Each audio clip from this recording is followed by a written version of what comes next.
itu, maka tidak boleh kita memakai air itu berlebihan. Kita basuh keempat, basuhan yang keempat ini hukumnya haram. Karena basuhan keempat ini tidak tergolong dalam wudhu, ya, maka harus diperhatikan.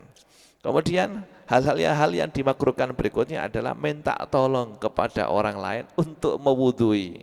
Kalau tidak ada udzur, terus minta tolong, ayo wudhui saya, basuhkan muka saya, basuhkan tangan saya, itu juga makruh, ya. Karena selagi bisa wudhu sendiri, ya disunahkan wudhu sendiri. Kecuali kalau dalam keadaan sakit, ya, maka boleh minta tolong orang lain. Berikutnya adalah al-mubalaghah fil madmadhah wal istinsyak. Terlalu berlebihan dalam berkumur dan istinsyak ketika dia dalam keadaan berpuasa, ya. Seperti dalam hadis Abu Dawud yang telah kita sebutkan tadi, wa baligh fil istinsyak illa an takuna shaiman, dan ketika istinsyak itu diperintahkan, dianjurkan untuk mubalaghah. Mubalaghah itu tidak hanya dimasukkan ke hidung saja, tapi dihirup sedikit kemudian dikeluarkan. Nah, itu disunahkan kecuali dalam keadaan puasa. Maka kalau dalam keadaan puasa, ketika berkumur jangan keras-keras, karena ditakutkan nanti airnya masuk ke tenggorokan dan wudhu, puasanya puasanya batal, ya. Ini adalah hal-hal yang dimakruhkan dalam wudhu. Kami kira cukup, ya, keterangan mengenai hal-hal yang disunahkan dalam wudhu dan hal-hal yang dimakruhkan dalam wudhu. Mudah-mudahan apa yang telah kita kaji pada pagi hari ini bisa kita praktekkan, bisa kita amalkan, sehingga menjadi ilmu yang bermanfaat. Nas'alullah subhanahu wa ta'ala ayyaj'alana mimman yastami'una al-qawla fayattabi'una ahsana.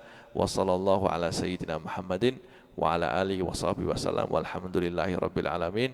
Summa assalamualaikum warahmatullahi wabarakatuh. Waalaikumsalam warahmatullahi wabarakatuh. Baik para pendengar dimanapun Anda berada, telah kita ikuti dan kita simak bersama keterangan jelas dari beliau, yang mana dari apa yang beliau sampaikan mudah-mudahan bisa bermanfaat bagi kita semua dan bagi para pendengar pada khususnya. Dan insya Allah di setiap Kamis kita akan hadir menemani Anda semuanya dengan kajian fikih ibadah, yang mana fikih ibadah di sini adalah sangat penting sekali karena bisa kita pelajari untuk pokok menjalankan ibadah-ibadah yang nantinya akan diperhitungkan di akhirat kelak.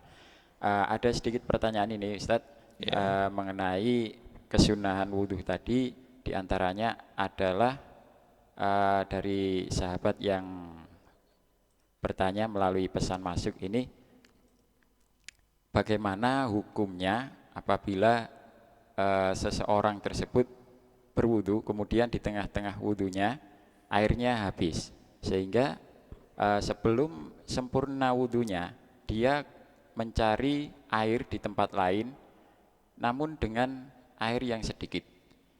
Apakah diperbolehkan wudu yang terpisah tadi itu masih dikatakan sah atau mengulang wudhu awal tadi, sedangkan air yang dia temukan itu jumlahnya sedikit?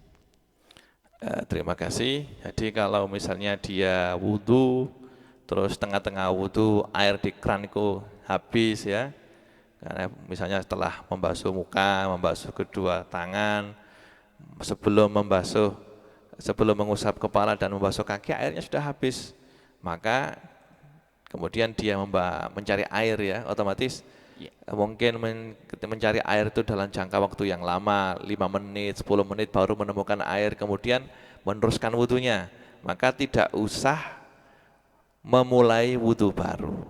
Tidak usah memulai wudhu baru, tapi meneruskan wudhunya tadi. Kalau tadi muka dan kedua tangan telah dibasuh, sekarang dia cukup mengusap kepala dan membasuh kedua kaki, apalagi air yang dia temukan itu air sedikit, tidak cukup untuk mengulangi wudhu, ya. Ini diperbolehkan seperti dalam sebuah hadis atau sebuah asar yang diriwayatkan dari sahabat Umar radhiyallahu anhu, bahwasanya beliau pada suatu ketika berwudu di pasar, membasuh muka, membasuh kedua tangan, mengusap kepala, tapi beliau belum membasuh kedua kaki. Dan ketika beliau berangkat ke masjid, ya wudunya di pasar, kemudian beliau ke masjid. Dan sebelum masuk masjid, beliau membasuh kedua kaki beliau, dan hal itu beliau lakukan bersama dengan banyak sahabat ya yang melihat, dan tidak ada satu sahabat pun yang menegur beliau bahwasanya ini tidak boleh. Nah, ini menandakan bahwasanya hal itu tidak apa-apa ya, meskipun air yang ada di muka dan yang ada di tangan telah kering ya.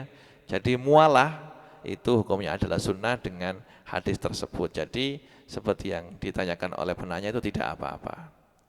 Ya. Ya, baik, terima kasih Ustaz. Jawabannya sangat jelas sekali. Ada pertanyaan berikutnya yaitu mengenai wudhu yang berbicara, wudhu dengan menanggapi lawan bicara. Ini bagaimana hukumnya Ustaz? Apakah membatalkan, apa hanya kehilangan sunnahnya saja atau bagaimana ini Ustaz? Ya, tidak membatalkan wudhu ya, karena hal-hal yang membatalkan wudhu telah jelas ya, telah kita jelaskan, dan tidak ada di sana berbicara ya. Bicara bukan membatalkan wudhu, tapi kalau kita bicara ketika kita melakukan wudhu, maka bicara itu mengurangi kekhusyuan kita dalam wudhu dan mengurangi fadilah wudhu, dan tidak sesuai apa yang telah diajarkan oleh baginda Rasulullah Shallallahu Alaihi Wasallam, yang mana telah diriwayatkan oleh para ulama, beliau ketika wudhu itu tidak mau diajak bicara oleh siapapun ya. Jadi memang bicara ketika wudhu itu tidak membatalkan wudhu, tidak, wudhunya sah, tapi kurang afdol dan tidak sesuai dengan apa yang diajarkan oleh Rasulullah, tapi tidak membatalkan wudhu. Ya, terima kasih kembali atas jawabannya. Yang terakhir ini namanya Ustaz. Untuk saat ini orang awam kebanyakan tidak mengerti apa itu siwak, dan apabila melakukan sikat gigi dengan niatan bersiwak, apakah itu pahalanya sama saja dengan melakukan bersiwak begitu Ustaz? Jadi siwak itu secara bahasa adalah membersihkan gigi dan mulut ya. Secara bahasa, siwak itu membersihkan gigi dan mulut dengan sesuatu yang bisa membersihkan sesuatu yang kasar ya. Kalau bagi yang dipakai itu kayu atau siwak atau kain, itu tidak apa-apa. Yang penting yang dipakai itu adalah sesuatu yang kasar yang bisa membersihkan mulut dan gusi dan gigi. Itu sudah mendapatkan fadilah siwak. Itu sudah masuk dalam kategori siwak secara bahasa dan masuk dalam kategori siwak secara istilah juga. Hanya saja kalau kita pakai kayu siwak ya, itu lebih afdol karena kayu itulah yang dipakai oleh Rasulullah Shallallahu Alaihi Wasallam ya. Kayu itulah yang dipakai oleh Rasulullah Shallallahu Alaihi Wasallam, namanya kayu arok ya, kayu siwak itu, dan itu banyak rahasianya di situ ya. Tetapi kalau kita tidak punya kayu siwak, cukuplah kita siwakan pakai sikat ya. Jadi jangan lupa kalau Anda sikatan baik ketika mandi atau ketika sebelum wudhu, itu sikatan itu bisa kita niati sebagai siwakan dan mendapatkan fadilah siwakan. Cuma sekali lagi yang afdol adalah pakai kayu arok, tapi kedua-duanya dapat pahala. Ya, jadi sebagaimana anggaplah kita yang jauh di luar sana, di kota sana, kita tidak perlu khawatir ini untuk bersiwak ini ya. Asal niat kita perlu ditata agar dapat fadilah kesunahan melakukan bersiwak. Gitu ya. Baik para pendengar, kurang lebih 45 menit telah kita temani bersama dengan kajian fikih ibadah ini. Mudah-mudahan dalam hal ini, dalam segala urusan ibadah kita selalu diberi ilmu dan pengetahuan agar tidak salah dalam melakukan ibadah kita. Sebelum saya tutup, monggo Ustadz untuk menutup dengan doa. Tafadhol. Bismillahirrahmanirrahim. Alhamdulillahirabbil alamin hamdan yuwafi ni'amahu wa yukafi mazida. Ya Rabbana lakal hamdu kama yanbaghi li jalali wajhika wa ali 'azimi sultanik. Allahumma salli ala sayyidina Muhammadin wa ala alihi washabihi wasallam. Allahumma ja'alna min ibadika as-salihin waj'alna min ibadika ar-rasyidin. Ya Rabbana lakal hamdu ya Allah ya Allah ya Allah. Ij'alna min ibadika as-salihin warzuqna ilman nafi'a wa amalan maqbula wa qalban khashi'a. Allahumma inna nas'aluka ridhaka wal jannah wa na'udzubika min sakhatika wan nar. Wa sallallahu ala sayyidina Muhammadin wa ala alihi washabihi wasallam walhamdulillahi rabbil alamin.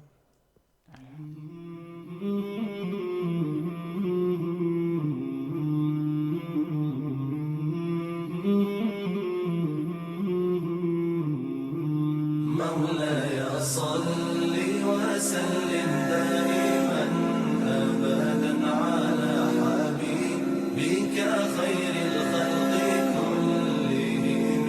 مولاي صل وسلم دائما أبدا على حبيبك خير الخلق كلهم. محمد سيد الكونين والثقلين. محمد سيد الكونين والثقلين والفريقين من عرب ومن عجم.